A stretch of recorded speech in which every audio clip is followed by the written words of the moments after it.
we go.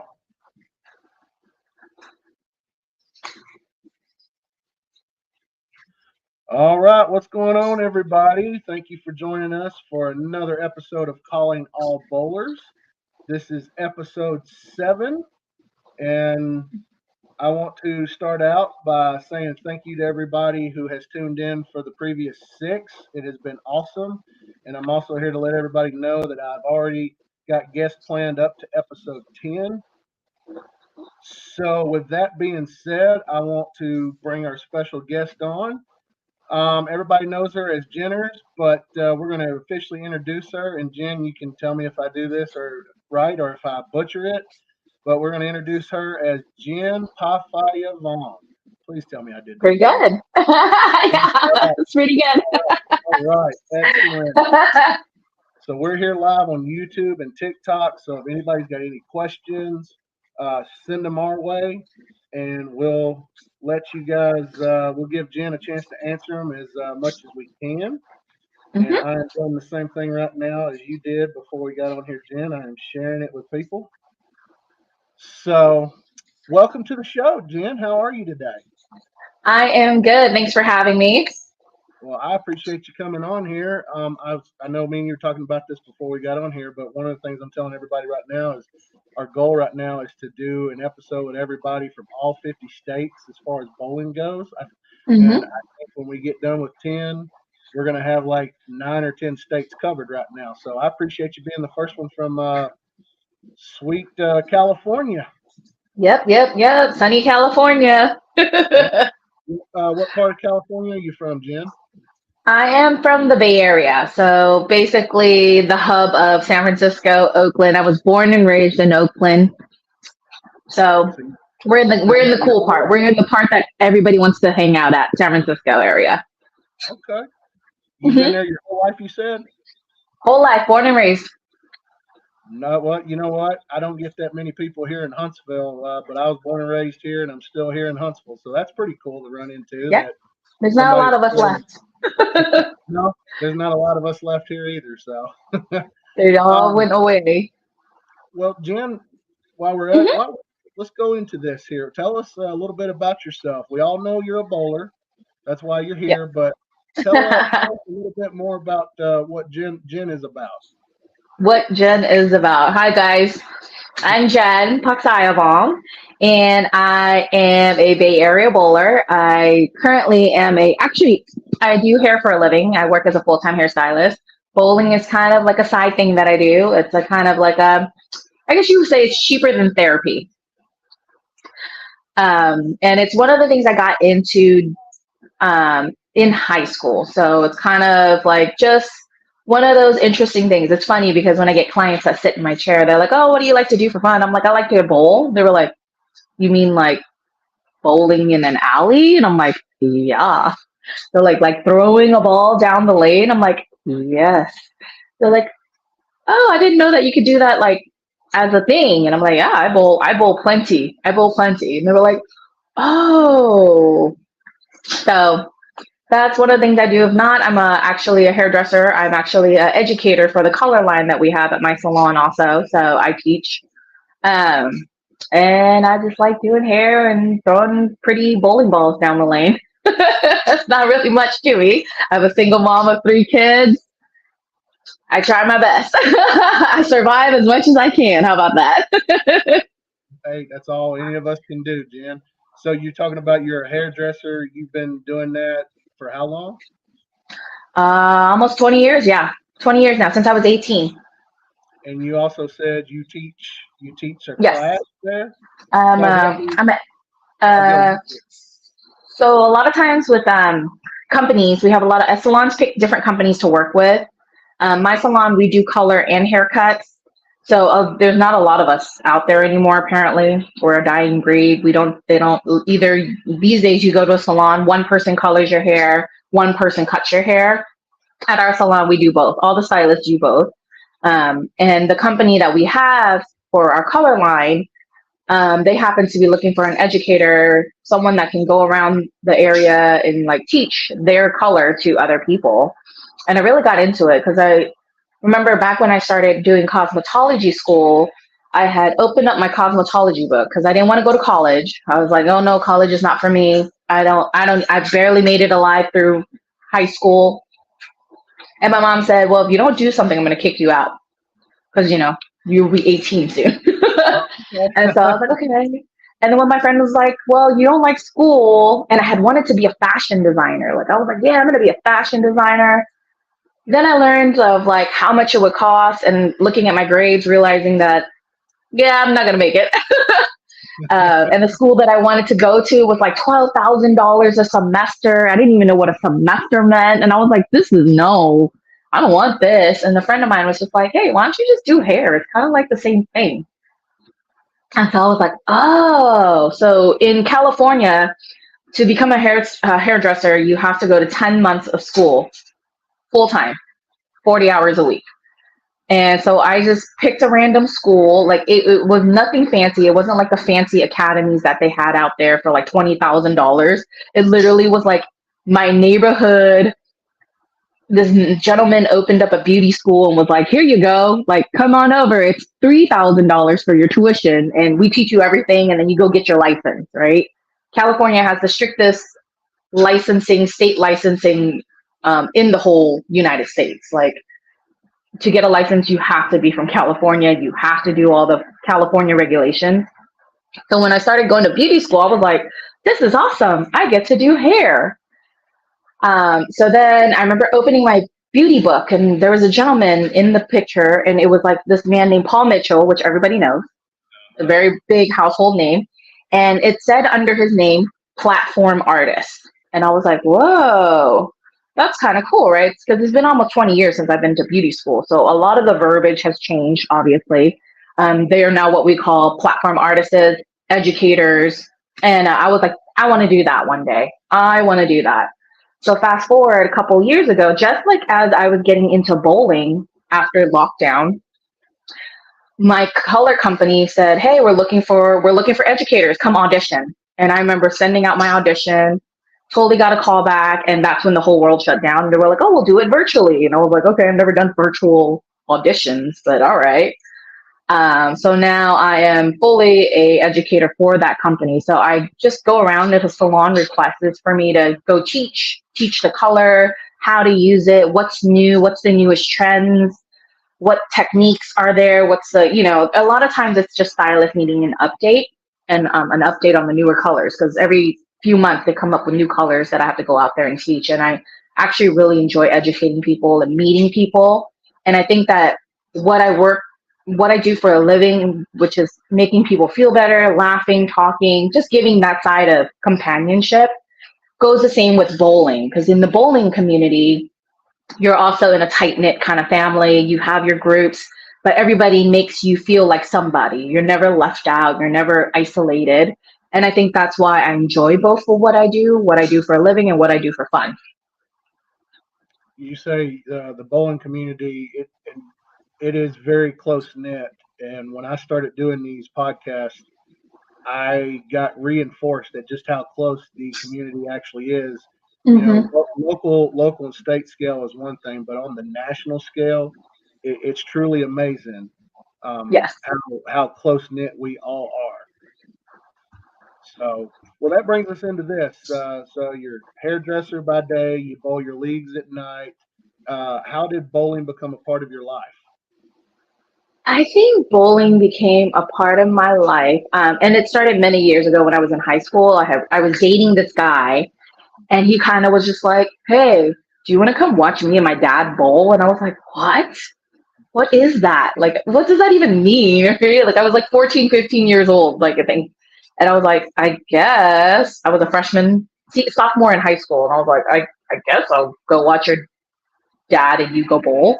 And I remember walking in there and I was like, whoa, I didn't know people did this thing. Like, this is a thing. And it was cool to see like the women and the men. And I was like, man, there's more men than there are women. No, there should be more women. This is great. And so I think that sparked the interest. And then I found out in high school that my high school had a bowling team. And I was like, I'm going to join that bowling team. And they were like, yeah, come join us or whatever. And I'm like, yeah, that's cool. You go and you roll the ball. And they were like, okay, Jen, you will be on the C squad. That's like junior varsity.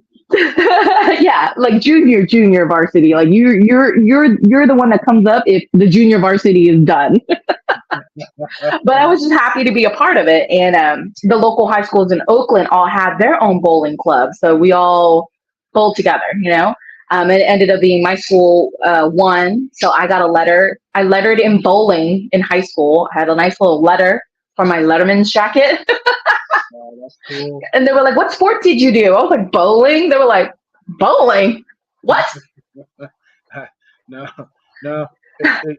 It's funny that you mentioned that because Alabama just got started with high school bowling back in like 2016.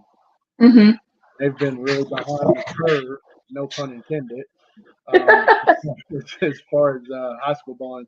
But one thing I've noticed as high school bowling has evolved here, they and I don't know if this is the same in your experience in California, but I see two things. One, the two-handed, it's not going away. It's the in thing now.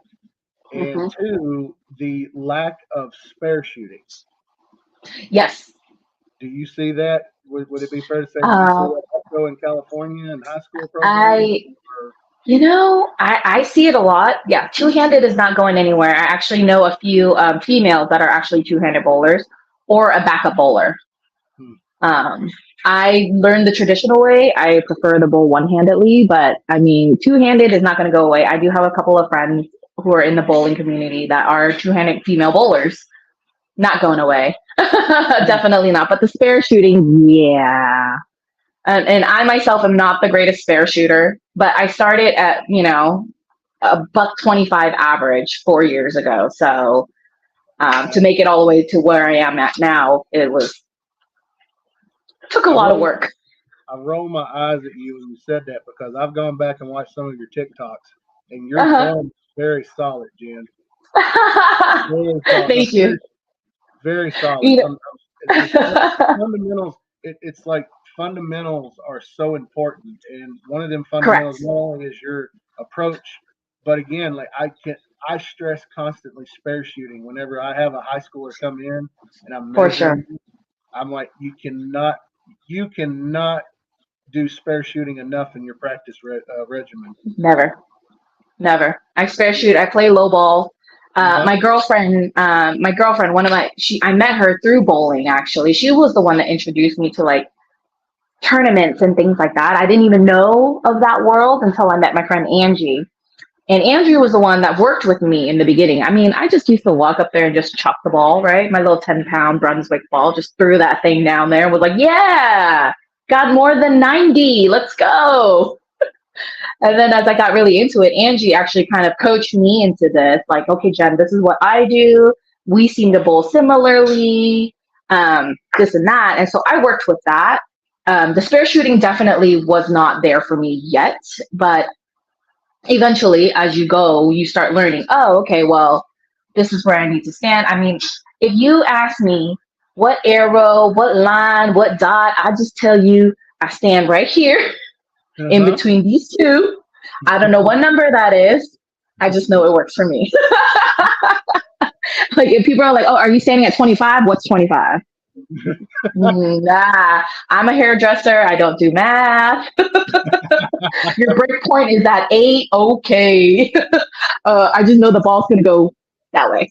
Yeah, it's gonna go left. How quick it goes left, that's depending on the ball you're Yes. throwing. Yes. Well, And I'm like, right. ah. Yeah. When I got started, I've been working in bowling since I was 16, and I started working in the pro shop when I was 22, and gosh, that was 17 years ago. Um, I had to Wow. relearn math very quickly, and I didn't realize just how much of a constant math came with drilling a bowling ball. But Right. and luckily I had really good. I had two supervisors. They both trained me, and there was two different shop locations, and I split time. Like once a month I was with one, the other month I Hmm. was with the other. So I got like 2 points of view, and Nice. and so the math comes natural now. It's like I'm like, well, thank goodness, because I never liked math when I was in high school. I don't even know what that is. Don't ask me. No, I do not. um, so bowling becomes a part of your life. How long Yep. have you? How two-part question? How long have you been bowling total, and when did it really kickstart for you? If you want to say how long I've been bowling since high school, but it was more like a casual thing. And then I had met my ex, and we found out we like bowling. We would do you do the once a week dollar Wednesdays, 25-cent beer. That's and then our friends would join, and that was just all for fun. But I would say within the last 4 years. So when COVID happened, that was like 2020. Mm-hmm. So then I started. I remember that was the only thing you could watch was bowling. The only thing you could see on TV was bowling because all the other sports were done. There was no football, there was no baseball, no basketball, bowling. I remember watching and I was like, man, these girls are good. So 4 years, and then this year has been my fourth year bowling. Seriously, like really, really taking it to the max. So, and that was all thanks to my friend Angie, just kind of going like, hey, we should just do this more often or do more leads or whatever. And I'm like, yeah, let's do it. I'm always like, yes, I'll do it. I'm down. Let's go. You'll try it once just to see if it sticks, right? Yep. Okay. Well, you said you were watching videos, so do you have like some favorite PWBA or PBA shows that? Oh, I have so many. I'll narrow them down to my like top 5. Of course, everybody knows Daria Pachak. Oh yeah, that's my girl. Like when I remember watching her, and I was like, yo, she's gangster. I need to do this. Then again, I realized I'm not double jointed, so I can't do that. But it's beautiful to watch her.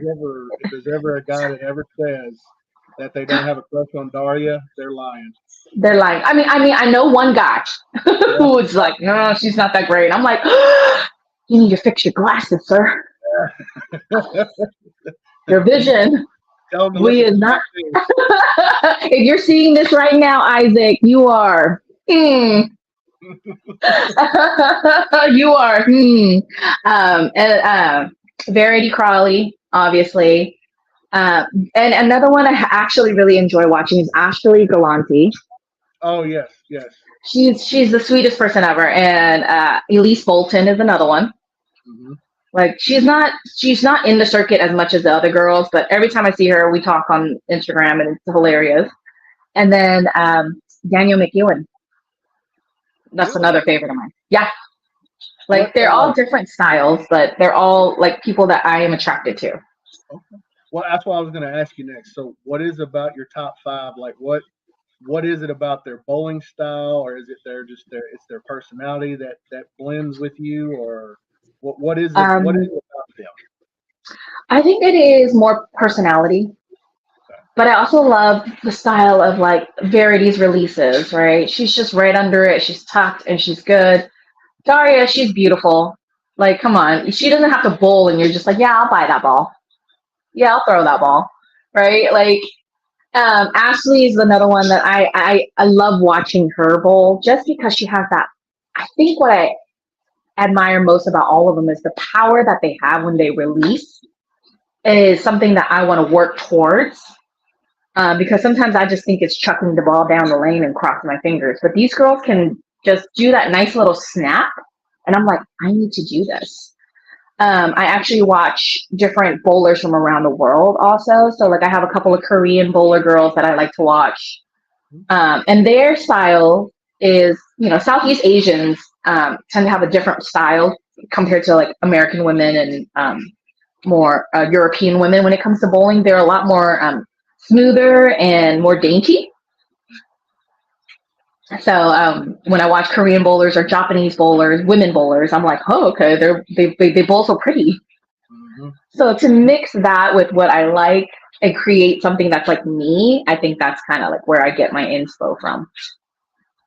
That's a good point you made about like again Asia and over in Europe and what have you. Mm-hmm.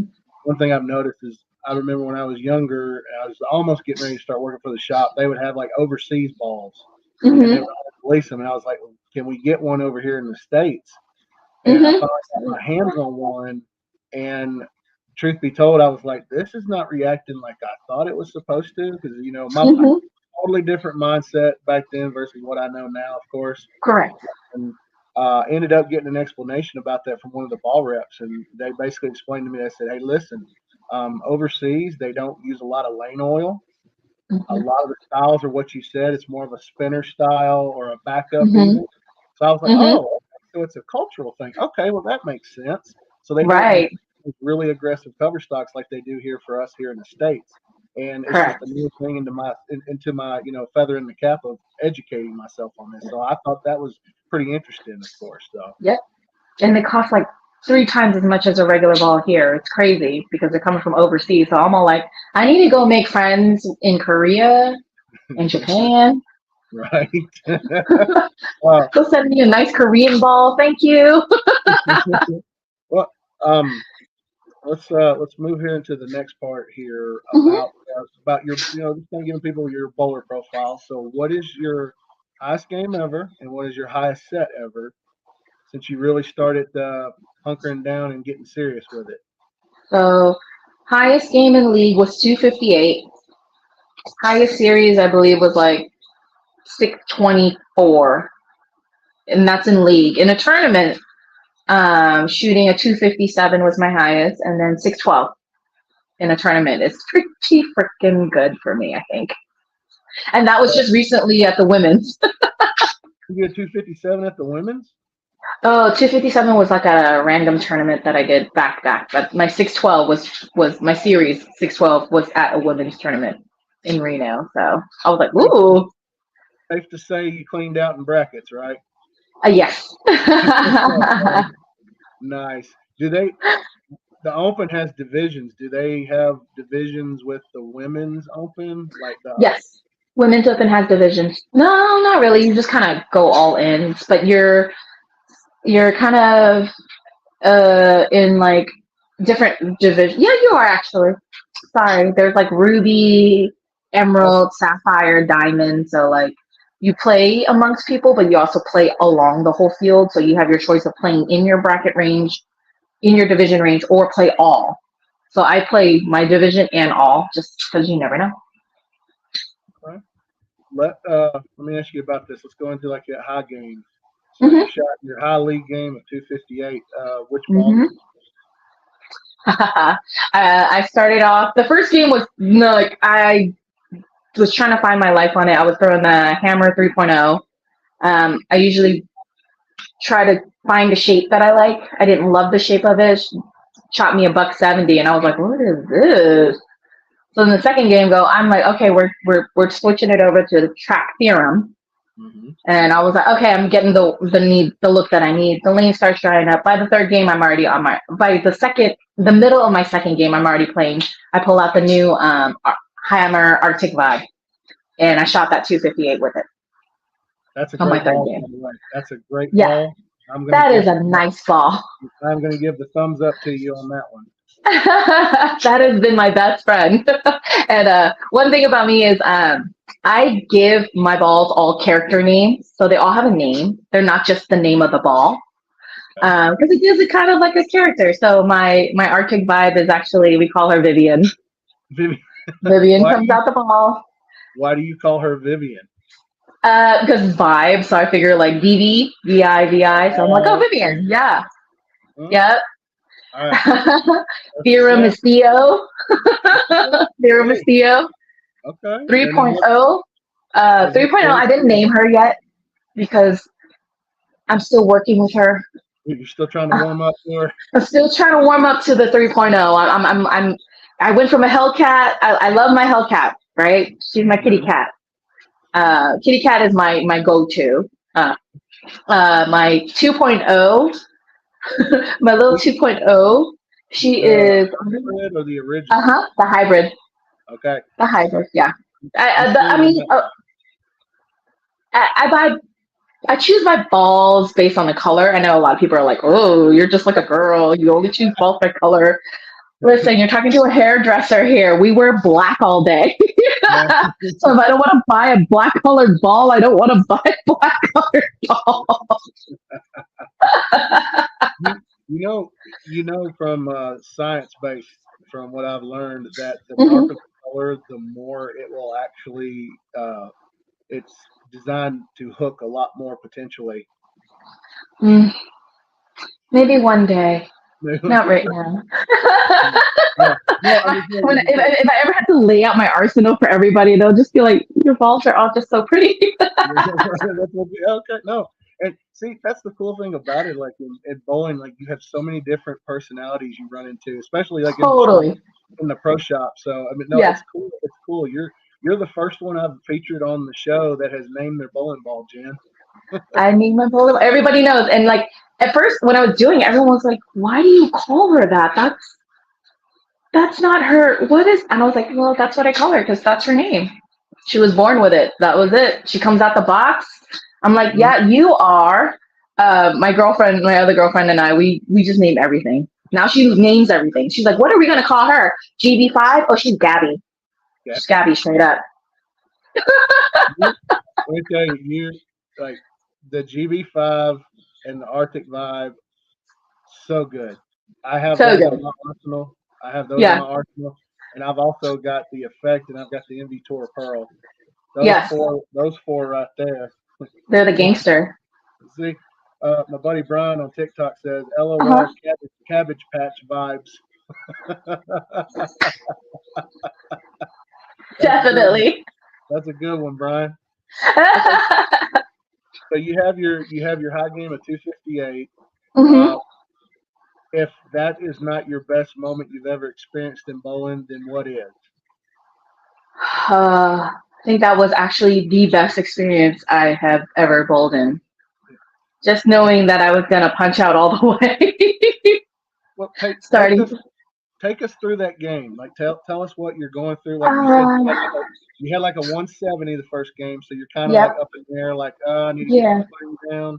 Like Yep. what's the transition? Like what changed other than the bowling What ball? other than a bowling ball? Remembering not to run up on the approach. So I have this tendency to naturally just like I'm like it's a catwalk. I'm walking up there and I'm just like throw the ball and I'm like, ooh, either tug it or I miss my mark by like 10 boards because I'm just running up there, right?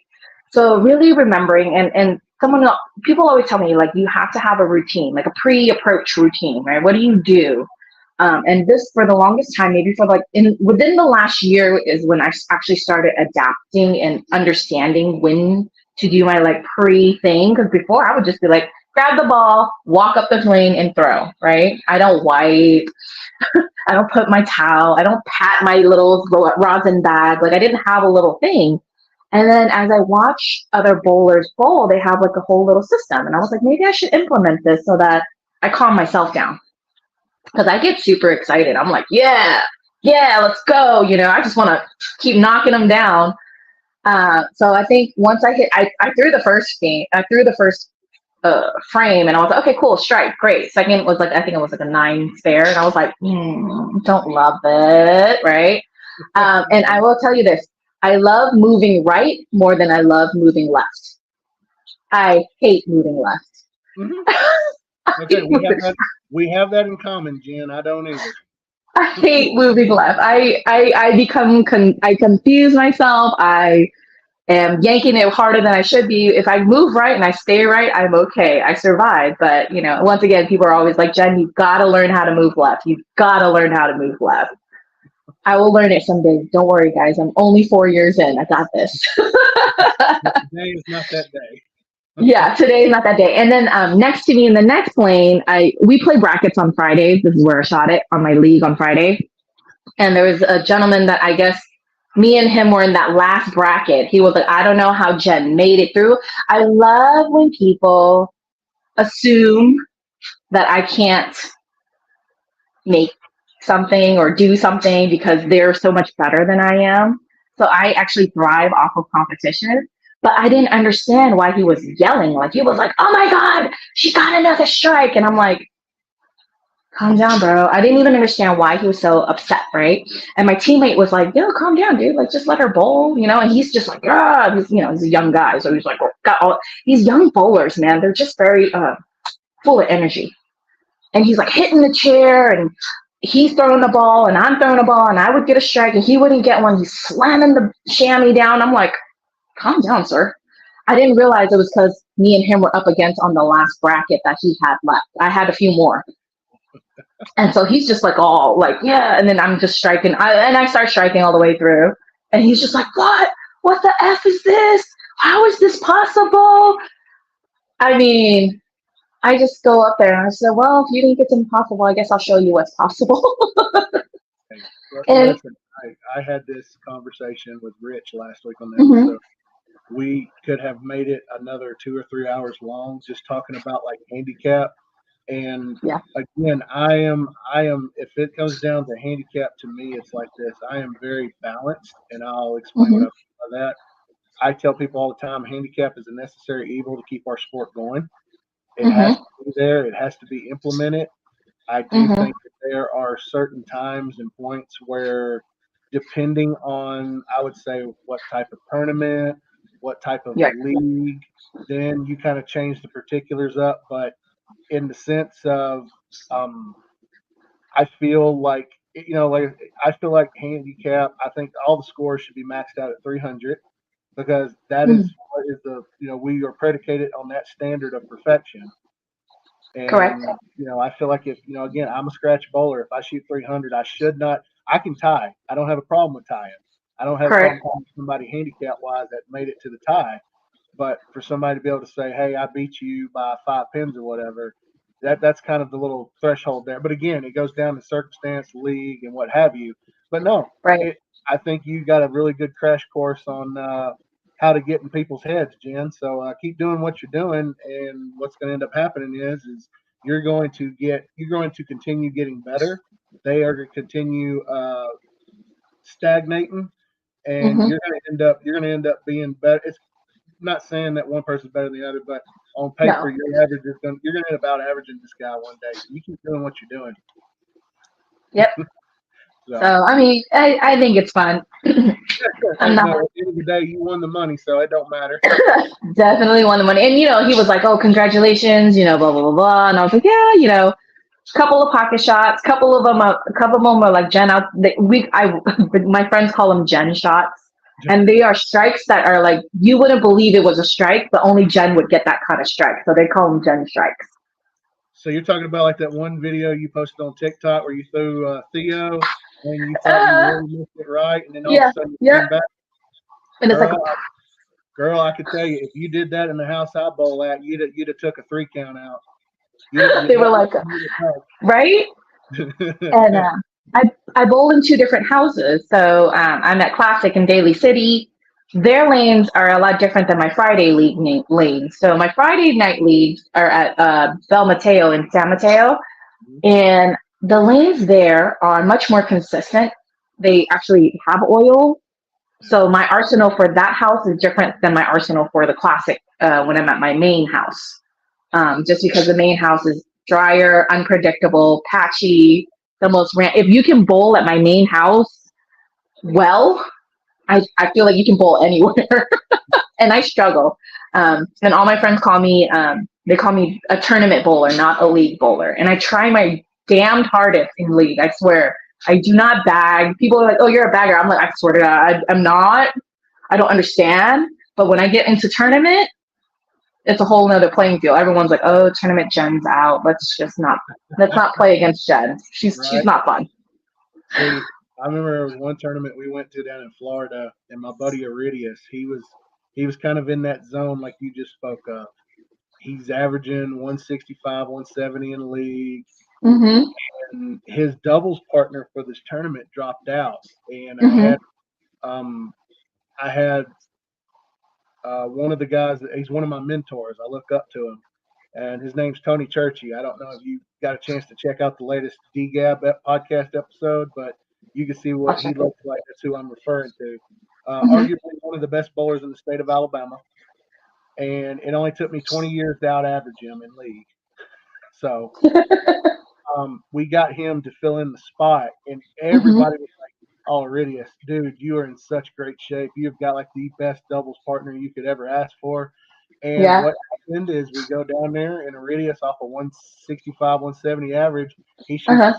600 series, and they rack up in doubles, they rack up in Yeah. the team they bowled on, and everybody was Yeah. like, "Yeah, you only showed up because Tony showed up." And Yeah. but no, And you know, I get what you're talking about. Like some people thrive in tournament atmosphere. Some yes. people thrive in league atmosphere. But Yep. another thing about it is I'll throw another one out there. There are bowlers Hmm. out there that will thrive on sport patterns, but they Hmm. will struggle on house patterns. Yes. It is Vice so versa. it's so unreal how that works. The variables and the dynamics of it is so funny. And so as I'm doing more of these tournaments with groups of people, I'm no longer staying with one same group anymore. I kind of put myself to be in different ones because certain teams work better together, and that's what I'm starting to realize as I bowl is I need to find somebody complementary to me. So this last tournament I bowled was a women's tournament. Great bunch of women, fabulous. Only problem is they roll their ball at 8 miles per hour. So that oil is just sitting there like, hey, I'm here. I'm still here. It ain't going nowhere. There's no one to help me carve out my line. So here I am struggling to get this ball down to get me my look that I need. So I learned that when I'm playing, I got to think about who I'm matched with and who is going to be able to work with me because that's going to give me the most optimum result that I'm looking for, right? So if I'm paired with a lower rev player, I mean, and I'm not fast by any means. I probably throw it at like 13, 14 miles per hour. And that's on the house, speed radar thing. We don't know if it's accurate or not. It could be faster.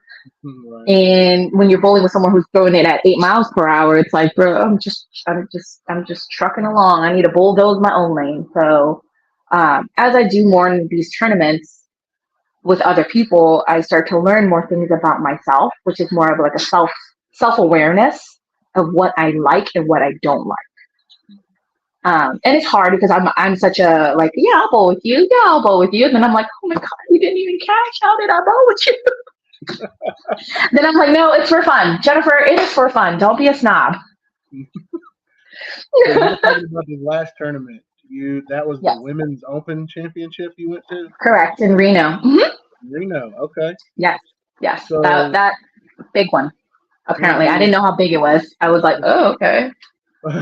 so through our pre-interview that I Hmm. sent you questions on, you said something along the lines, and I mean, I don't know what you said verbatim, but it's along the lines. You feel like you were bowling on two different oil patterns. Correct. So did you do better on team in the team event, or did you do better in the singles and doubles event? I did better in the team. Oh, why is that? That's where I think more traffic, I guess, because it's 4 on 4. So it's you got 8 people throwing the line, right? Helping you So build a line, right? uh-huh. And then Okay. when it came to, and I think also the pace of something. So once again, learning how to slow down. In teams, you're waiting for the next person. You've got some time to recoup, really process your thoughts, really think about, okay, I shot this. Where do I need to go? In singles and doubles, you don't have that time to think because it's time to throw. And they'll tell you, they're like, USBC will be like, you have 2.5 hours to finish your singles and doubles tournament. And you're like, 2.5 hours, singles and doubles? Holy crap. Like, we got to go, right? The minute you drop your ball and you throw it down the lane, you're on to the next one. So I felt like I was more rushed in that one. And I should have taken my time to like really think about what I'm shooting instead of just running up there and trying to get it over with. And I think I speak to a lot of bowlers when you come down to that last like seventh or eighth game that you're bowling in an 8-game series, and you kind of start becoming like, I'm tired, I don't care anymore. So to get out of that negative mentality of like, I need to go faster, it's I need to slow down and really think about it. And I think a lot of us do get to that point. Like I've been to 8-gamers where I'm just like, it's the 8th game, whatever. I'm chucking this thing, crossing the whole bridge over just to get to this pocket. Here we go, Have you ever been to a PWBA event, or have you ever? I mean, like not bowled in one, but if you have, No. cool. But have you ever Yes. been to one live and seen how Um, they I do their have. thing? I went last year. The girls were in Stockton, and Stockton is about a 45-minute, almost an hour drive from me. And I remember I took the day off because I was like, oh my God, the women are coming, and it's like all my favorite girls, right? So I'm like, I'm going. I grabbed my friend Angie. I steal her for the day. And we drove to Stockton, and it was cool to experience it and then actually see the place. I wish I had known about the Pro-Am. I totally would have stayed and did the Pro-Am with the girls, but it was cool. That was probably my first PWBA event. And then when you're in Vegas, there's TAT and there's all these other ones that you kind of run into like professional bowlers as you're walking through South Point or wherever. So walked into a lot, met a lot, watched the Masters, watched lots of PWBA, PBA events, as many as I can, but usually it's like on YouTube because I'm like, well, I don't know what channel. I don't have TV at home. I don't have TV in my room, so watching this network to watch bowl TV or whatever, I'm like, I don't have time. I don't even have time to breathe. How do people have time to sit there and watch TV? That's a great question. I don't know how people. I don't know how people have. It's so little time in the day. So little time. Wake up at 10 o'clock in the morning. Next thing you know, you blink, and it's like, how did it get to 8 o'clock at night? Literally. All right, so let's go into our next segment here. This one we just started this last week. This is called Mm-hmm. for everybody out there. This is called Build a Bag. Mm-hmm. So let's build Jenn's bag. What is in your arsenal? Now I know you said earlier you have like a two house arsenal because you bowl in two Yes. different houses. So Yes. take us through which house and which bowling equipment you do use. Okay, so first house I bowl in, my main house. I usually for league, and I know people are kind of weary. Like people are like, oh, I bring like 3 balls. I bring only 2 balls, or I have 1 ball and 1 ball's it. Hey man, if you can bowl with 1 ball in the house, go for it. I am usually the 4 baller. I need 4 balls. One of them being my spare ball. So my spare ball is not your typical spare ball. It's actually the Hammer NU. I I polished her. She's a great spare ball. She's better than my T-Zone. Did you name that one? That one, she's Bluebell. Bluebell. She's Bluebell. I gotta bring Bluebell out. I had to make sure that. I was like, I know she has a name. And I usually, for this house, my main house, I have a solid, a hybrid, and then my weakest ball in my arsenal. So right now, I'm Hammer Arctic Vibe is definitely my weak ball, my semi. And then if I ever have to use it, I will use Bluebell as my like final. Like there is nothing left. It's so drier than the desert. That's when she'll come out too. So Bluebell has multiple uses. She is my spare ball, but she is also like if the lanes are dry, well, here you go. And then I have my hybrids is usually either my Theo, my track theorem, or my pretty girl, my violent collision. Violent collision. Okay, you haven't said anything about that one yet. What? Yeah. That one. Pretty girl. You seen her? She's so pretty. She rolls down the lane pretty. She's actually really pretty next to my Vivian. Okay. If you put her on the rack. And then my solid is usually my Hellcat, which is Kitty.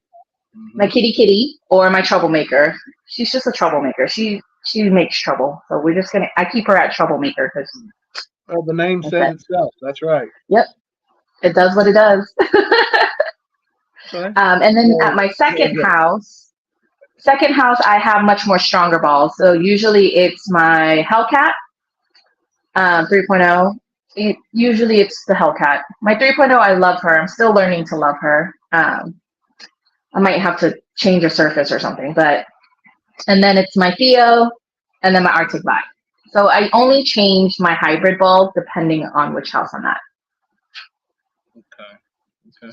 Maybe if you don't like that 3.0 out of the box, there might not be nothing wrong with taking it down to like a 3,000, 4,000 finish. That's what I'm thinking. Just what it sounds to me is you're experiencing burn up front in the heads, Yep. and there's too much energy being used, and then by the time it Yep. gets to that part of the lane, It's like, left. Yeah, it's like, yep, yeah, exactly. like No, I totally get it. flatter than a pancake. That's right. So so we're talking about bowling balls. So over the Hmm. course of how long you've bowled, it could be like, this past 4 years, or it could be just Hmm. all together. What are your top 5 best bowling balls? And tell us what you like about each of them. It does not have to be in any particular order unless you want them to. Correct. Okay. So when I started bowling, really seriously, my first ball that I ever bought, because I was like, I'm going to be real serious about this. I'm going to do this. I actually was attracted to Motive with the big logos and Venom. Shock was that was the ball. I was like, 12 pounds. That's a great call. I started with 12 pounds because I was like, this is great. 12 is perfect. I'm buff.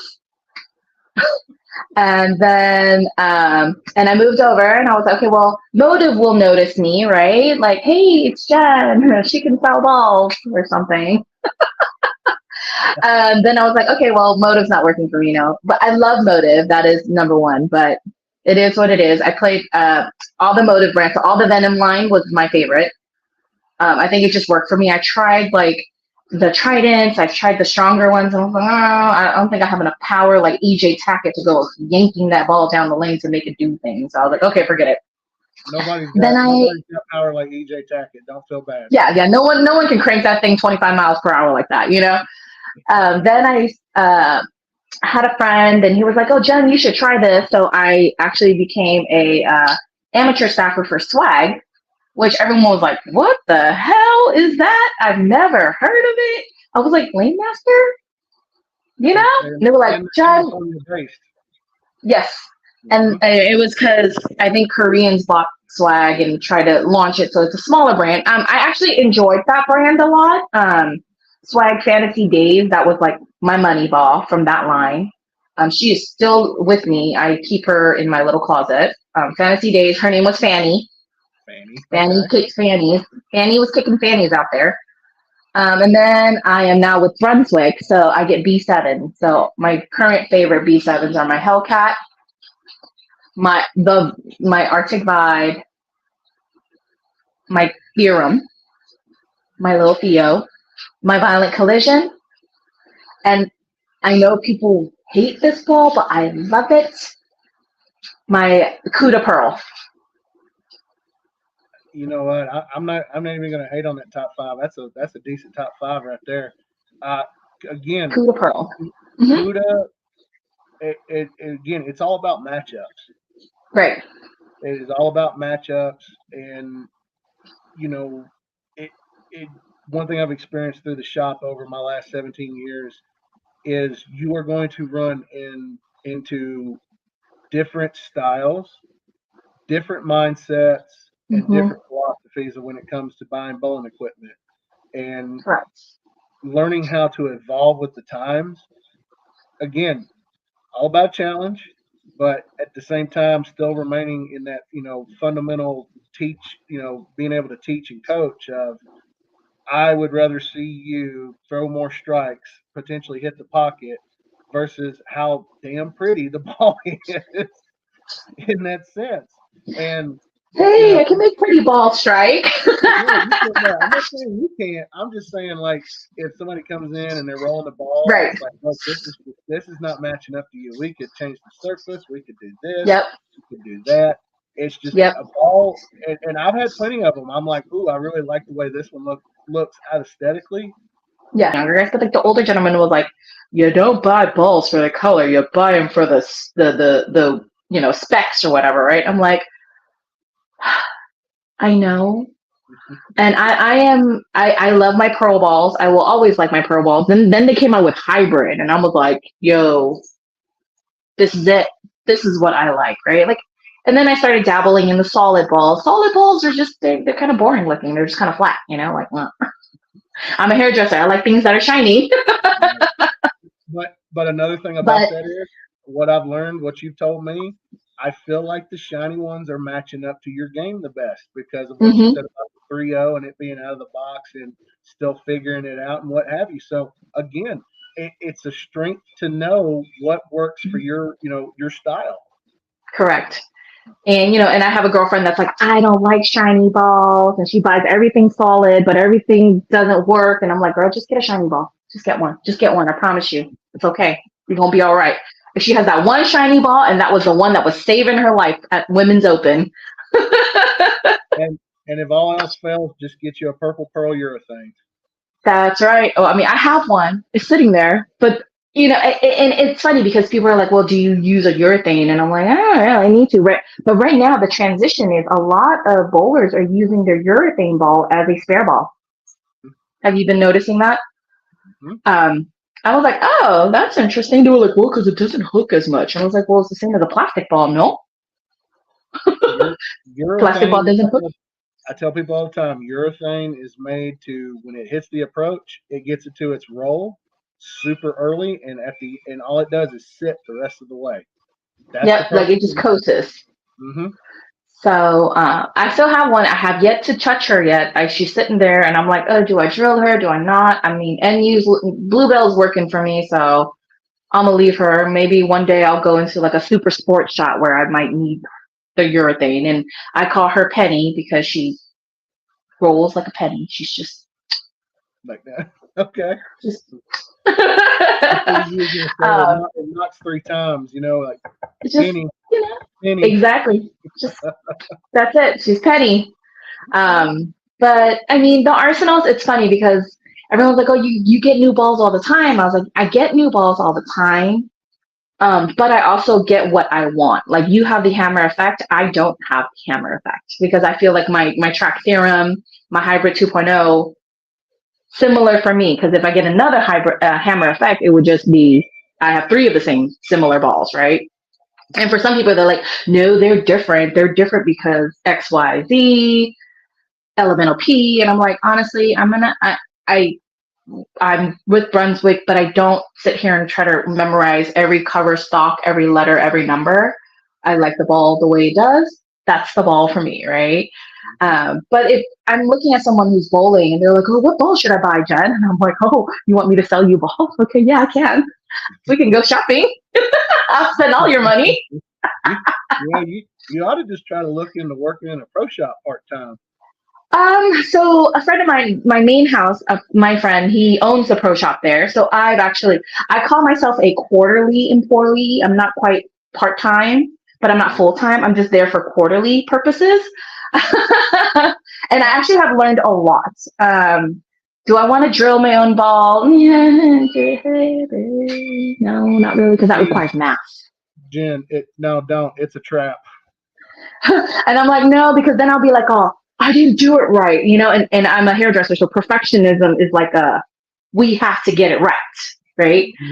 So I'd rather just not. But I've learned a lot through just sitting in the pro shop and listening to like the banter of everybody.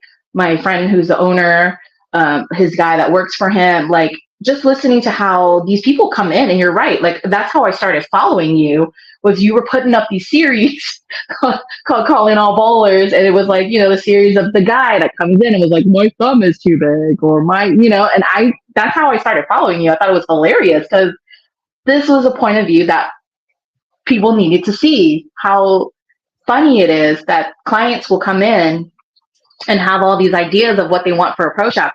And my guy at the pro shop, he's hilarious. He'll have people come in and be like, my path is this. You need to drill my ball like this. It's not the same as last time. And my guy will shoot back the rhetoric of like, are you going to throw the same shot every time you let go of that ball? Same shot all the time, every time for the next 12 frames. And the guy's like, yeah, I can. He was like, well, then you should go be a PBA bowler. What are you doing bothering me? That's where, I don't know, I guess you've seen again, if you've seen customer mistakes on my TikTok, then obviously it's the one question I say now, cash or card? Cash or card, yeah. Do you know? And I sit there and I think about it like, damn, do we really throw the ball the same every time like the PBA? No, because that's why they're the PBA. We're just the little ones, So I was like, yeah. Listen, this is why I tell everybody, I'm like, I'm just a certified house hack, and I'm happy with it. I'm happy with it. learned a lot about fittings too, right? Because like I was like, I don't know, the guy measured me, he made me do some things, and it's the same layout I've had since I started bowling 4 years ago when my girlfriend took me all the way over to the gentleman that like does the whole show, right? You bring your ball, you throw your ball, he marks it, he does little pictures on it, and then I have a whole biography of what my fingers are, right? But now that I bowl about 3-4 times a week now, and now my hands have changed. I got more muscles in my middle finger and ring finger and thumb than I have on my left hand. Now the fittings don't fit right, right?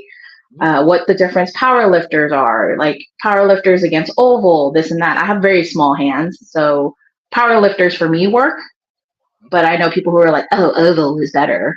And I have a thumb mold. I don't have an IT because I find it cumbersome to crank my thumb out. I have a little thumb. Is this the same thumb every time and I just have to sand it down a little bit to get that nice little feel? I'm done. Like, I don't want to cranky crank. I mean, yeah, but my thumb is so small they don't even make a size for my finger. I mean, again, it's to each is their own. Teacher, yeah. I mean, I'm all about interchangeable thumbs from Vice. Right. I mean, and again, to each their own. If you want a mold done, that's one of the most incredible things. We are almost artists in the pro shop to totally. Yeah, and it's kind of I think that's why, again, just my opinion here, you can confirm or deny, but in working with hair and in working in the drilling bowling balls, it's like they kind of go hand in hand because it's an art form. Mm-hmm. Would that be fair of me to say? Totally, absolutely. Like I absolutely think that's why I enjoy bowling so much, because it's some of the things that happen inside the bowling world happens in my job at the same time. Every customer is different. Everything I do is different. But to bowl by feel, I would say 90% of bowlers bowl by feel. Mm-hmm. I am definitely a feeling bowler, right? Like if I look at my ball, I'm throwing the ball down the lane. I don't like what I see, I change immediately because I'm like, I don't love this shape, right? Like I don't love the way it's feeling coming off my hand. I don't like the way it's looking. Some people will get really technical, right? They're like, so what's your ball doing? And I'm like, not what I want. What do you want me to say? Right? Like that is a completely fair answer, Jen. Like, not what I want, right?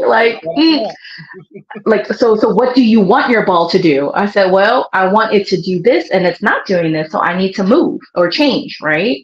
So, and a lot of times when I'm throwing my ball, and they're like, watch what other people are doing. Watch what other people are doing. Watch what their ball is doing. And I'm like, okay. I think that's when the hairdresser's ADHD kicks in. I'm like, okay, I'm done watching now. Can I go? Can I move along now? I'm just worried about me. Mm-hmm. I got to think about me. I got to put those scores up there. You guys are scoring great. I don't need to look at your ball. I need to look at my ball. I'm trying to get your level, right? Like, and I aspire. I bowl with my Thursday league in the winter. I bowl in a Japanese club, and I'm telling you, the women in this Japanese club is utterly inspirational. Like, just love watching them bowl. Some of them dabbled in the PWBA kind of circuit, so being able to bowl near them and watch them bowl, it's so inspiring. So like, I'm all like, I want to be cool like that. I want to, so I think a lot of my bowling is heavily influenced by like seeing what I see from other people, what I enjoy watching, and trying to like create something for myself and create something that I like to do. But a lot of times you're one of the few that have like, dude, I watch you bowl. Your form is great. You just got to pick up your spares. And I'm like, I know this. I got a coaching session.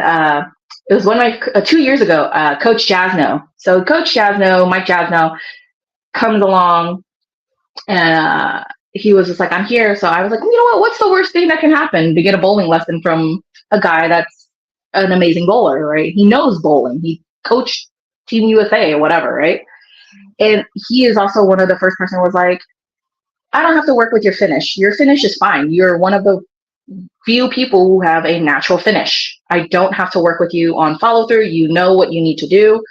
we're going to work on your steps. And so the approach part of it was where he started working with me. If you're going to take an approach, and I think before I was taking such giant leaps to get to the approach line, it was like, take a smaller step and then go. And I was like, what a difference. It's one of those things I recently did. I don't know if you saw the TikTok, but there was a girl I did a lesson with. Mm-hmm. Yeah, that right there, like form, everything about the approach was great. There, fundamentally, she was absolutely sound, and it was one little thing that we fixed. And one of those, like in her other bowling ball, all I did was bevel it more, give her a little more thumb bevel, and then she was back to rolling both of them the same.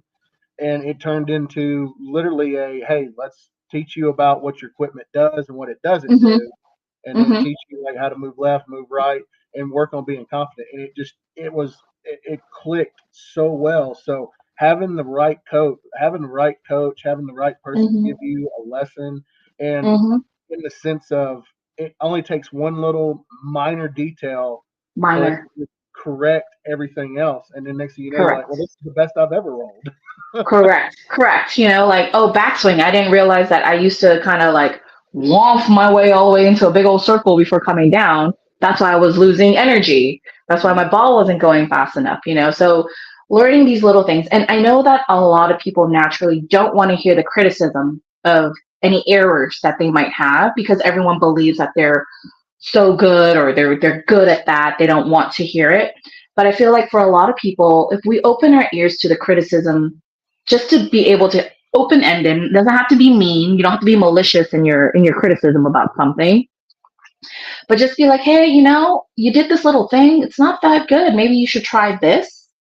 And then being the person to understand and take that information, use it to what you may, right? There's some I'm just like, okay, dude, you're just being weird. But most of the time, everyone who has said or gave me a pointer about something, I've taken into consideration and tried it, and then just kind of turn it into my own way. So being really open to taking that idea and creating it and forming it to what you understand it to be. Because sometimes there are things I'm like, I don't understand what you're saying, but I'm going to try, right? So I usually give it like a few tries. I give it a good 10 goes, and I really just decide I didn't like it. I'm like, I'm not going to do that no more. That's weird.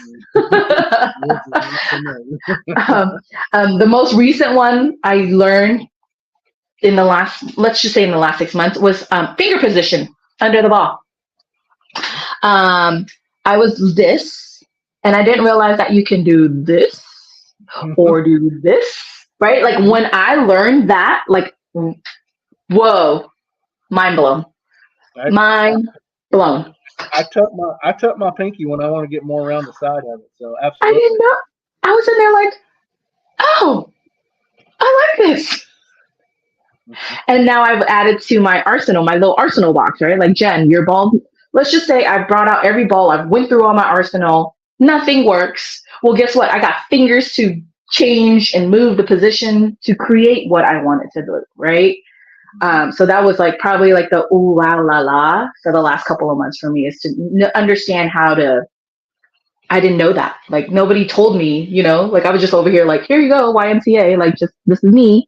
Like every bowler, right? Like, you know, I didn't know that you could do this, tuck and get more revies out of a ball, or kill, what is it? Kill your wrists or kill the spin or whatever.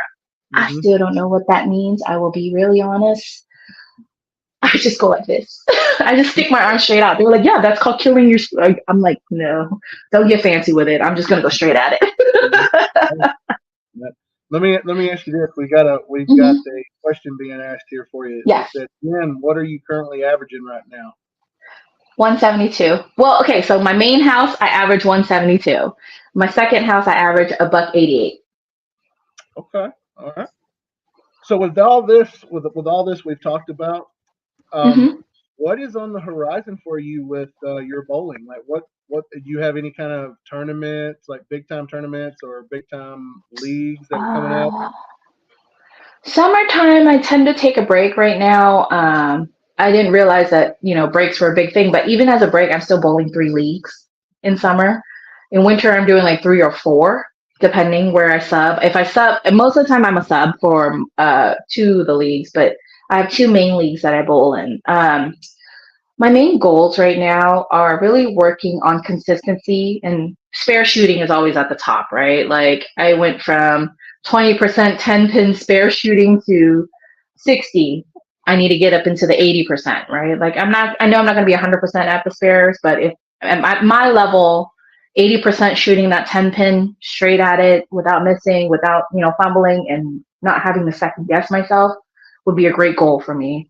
Um, Another goal for me is actually obviously to stay on staff with somebody so that I don't have to work so hard. Just don't want to work so hard. And my other goal is to really, I would love to shoot a 650 this year. Okay. I'm close. 624, like just another strike, that would be my 650. Last year's goal was 600. This year's goal is 650.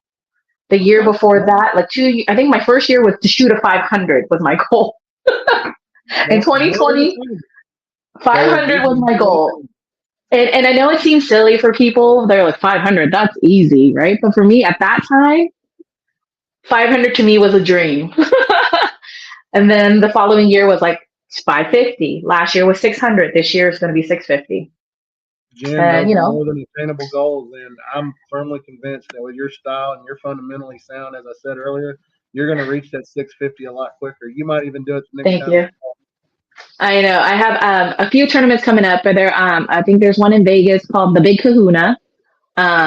We usually do the Hawaiian tournament. I actually enjoy bowling in Hawaiian tournaments. I'm not from Hawaii, but their tournaments are fun, man. Like learning, mystery doubles and things like that. I was like, that's cool. I get to pick a mystery partner. Let's go. So I'm gonna ask one final question here for you, and then we're gonna get going here. Yeah. So you said earlier you had one league you're bowling in. It was around former PWBA Japanese stars. Is that correct? Not Japanese, but like local PWBA people. Yeah. Okay. I apologies. And you also said that. How did you? I'm drawing a blank here, but I was going to ask. So you just said Hawaiian. That's right. So what I wanted to ask you is like, have you noticed a difference bowling? Like you said, you bowl in the Hawaiian tournament. So are there any differences in the culture or anything like that? Tuesday nights I bowl the Chinese club. Okay. And that one is a handicap league, but these guys are shooting scratch scores. Like the league is so big, it's trios, but there's almost 50 teams of trios. Yeah. And and the gentleman that runs it is amazing, man. And Chinese club, there's Division 1 and Division 2. That's how big it is that we had to have two different divisions. Of course, I'm in Division 2. Division 1 is like, woo, but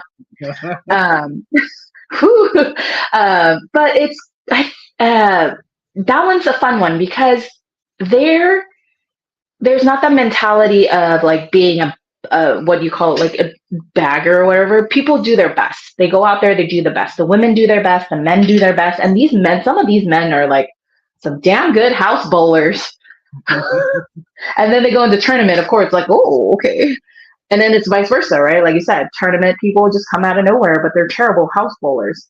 In my Japanese league on Thursdays, it's scratch. And people were like, Jen, you're crazy bowling in scratch. You're a handicap bowler. I said, no, but I want to be better. So it's okay. And how they rank their scratch league is they kind of even out the teams with the same averages so that everyone's kind of like in the same realm. So if I'm only a $170, I have people who can hold me up in their 200s or whatever to make one whole team of 800. So I felt like because, Is it almost like a draft league? No, yes, I guess so. Because my name just pops up and I'm like, oh, hey, I'm on your team. Hi. And this last season was my first time doing that. And I had so many people going like, you're crazy, Jen. Like your average is going to go up. And I was like, well, isn't that the goal, is to go up? Right? Because I don't want to stay down here. Yeah, $170. Everyone's like, you should be doing every tournament. You should be knocking all these tournaments out before your average goes up. And I'm like, yeah, I do. I play enough tournaments to know. Thank you very much. But I want to get better. Buck 80, if I can make it what I'm at 170, if I can make it a 180 by the end of this year, that's another awesome goal that I would love. And that's just one more strike a game or one more mark a game. One more strike. Yep. That's literally what it is. So, I'm not trying to be like, I don't want to be a PWBA. I don't have time for that. I could never squabble the amount of skills and freaking. I can't bowl 20 games in a day. My arm is gonna break off. My buddy Dustin, he says, "Good on you for seeking improvement." Oh, thank you. All right, so last question here.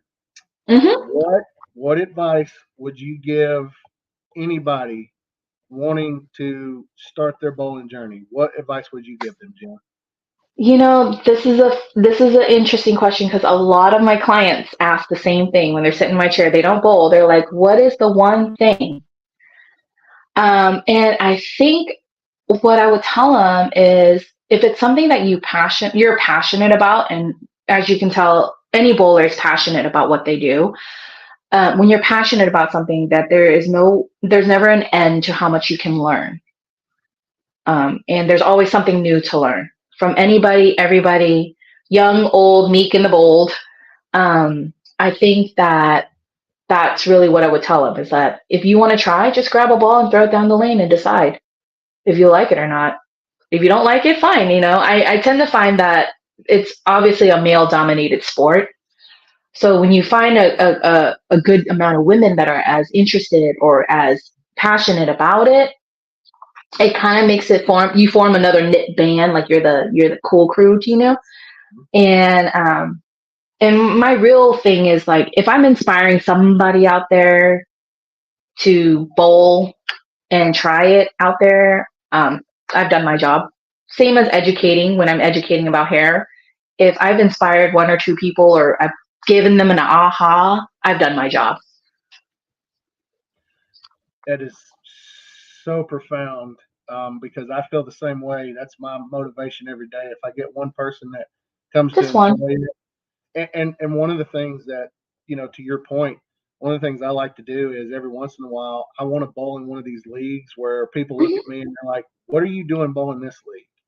Oh, yeah. One of the things about it is they see you in these types of leagues, and it's like, "Oh, Michael's just going to crush us all," and it's like, no, that's not the case.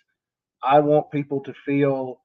I want them to react in like, "Wow, we've got the pro shop guy bowling with us. This is incredible." I get to cultivate relationships in the pro shop. Right.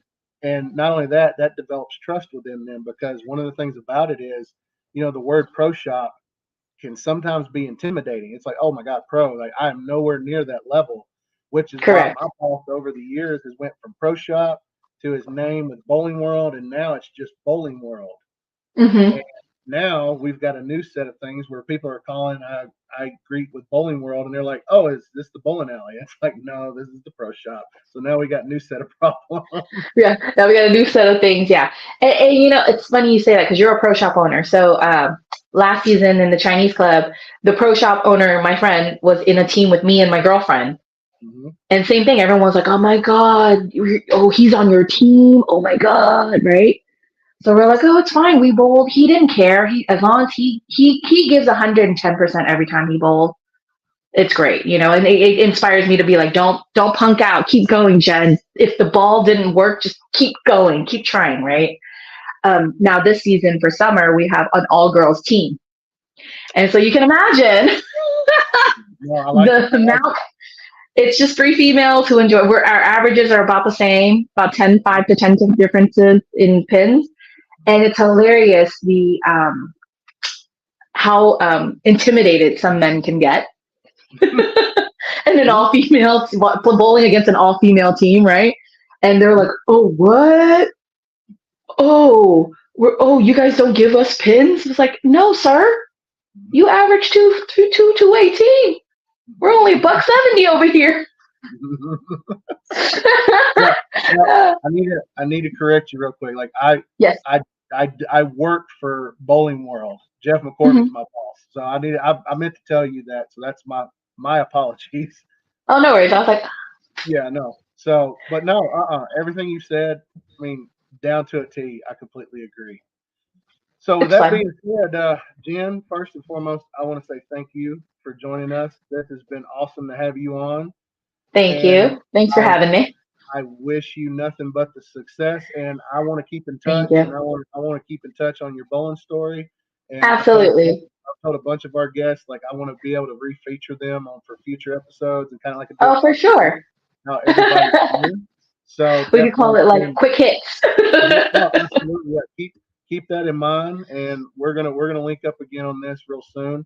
And before we get off Absolutely. here, TikTok and YouTube, I want to say thank you guys for joining us. Don't Thanks, forget to guys. Yep. Don't forget to visit www.damngoodaveragebowler.net for all the bowling content your heart desires. Subscribe to our YouTube channel if you've not done so already. And if you haven't followed me on YouTube, please do that. And also go and follow Jen on her TikTok.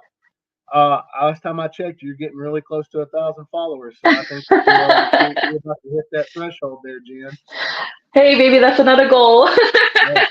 Well, this is the thing. It's like like Britt was the reason I hit 1,000 so quick because again, Love it that. comes down to just all of us supporting each other. So if there's ever Totally.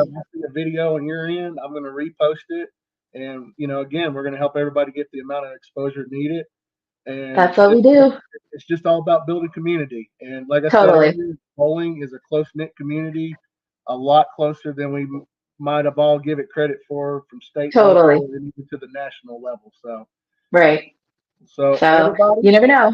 yeah, absolutely. Jen, thank you so much for joining us. I really do Thanks for appreciate having it. me. No Everybody problem. on TikTok, like I said, YouTube, thank you so much. And we will catch you guys on the flip side. And y'all have a wonderful evening, okay? Bye.